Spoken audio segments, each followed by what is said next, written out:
Hello, c'est Marion, vous me voyez généralement en vidéo, mais je vous retrouve désormais ici chaque semaine pour parler de légumes. Je vous donne mes meilleurs conseils et je vous partage mes recettes favorites. Sexy Veggie, le podcast où les fruits et légumes sont mis à nu.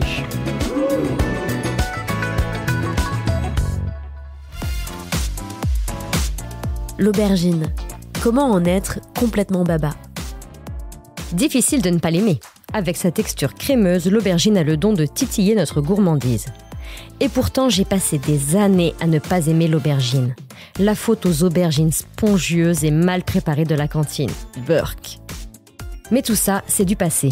Maintenant, j'adore la retrouver dans une moussaka, dans une parmigiana, en caponata, dans tous les plats qui sonnent en A, mais pas que.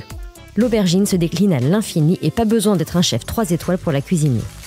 Pour l'apéro, je fais par exemple griller quelques tranches bien fines arrosées d'huile d'olive, je les laisse refroidir, puis je les enroule en les garnissant de fromage frais.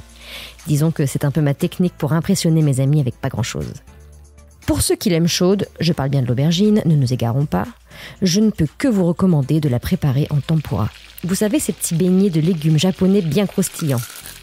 Et comme je ne lésine pas sur la gourmandise ni sur le gras, je les sers généralement avec une petite mayo épicée pour un apéro hyper gourmand. Bref, qu'elle soit confite, mijotée, gratinée, brûlée même, l'aubergine nous ouvre le champ des possibles. D'autant plus qu'elle s'associe aussi bien avec des saveurs asiatiques, méditerranéennes ou levantines. Vous me voyez venir ? Allez, c'est parti pour ma recette.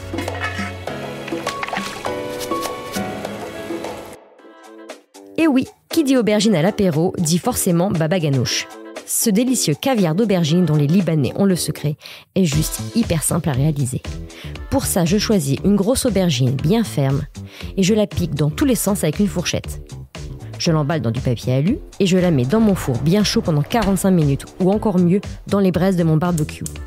Et si vous aimez jouer avec le feu, je vous conseille de la faire cuire directement sur la flamme de votre gazinière pour lui donner un bon petit goût fumé. Une fois cuite, je la laisse refroidir et je la coupe en deux dans le sens de la longueur. Je prélève ensuite la chair avec une cuillère et je la mixe avec de l'ail, du jus de citron, de la pâte de sésame, du sel, du poivre.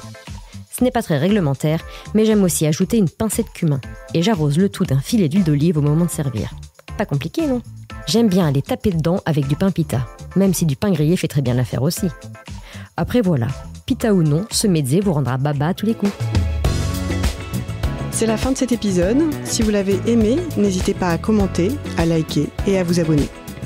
Retrouvez plus de contenu sur cuisineactuelle.fr et dans notre magazine en kiosque.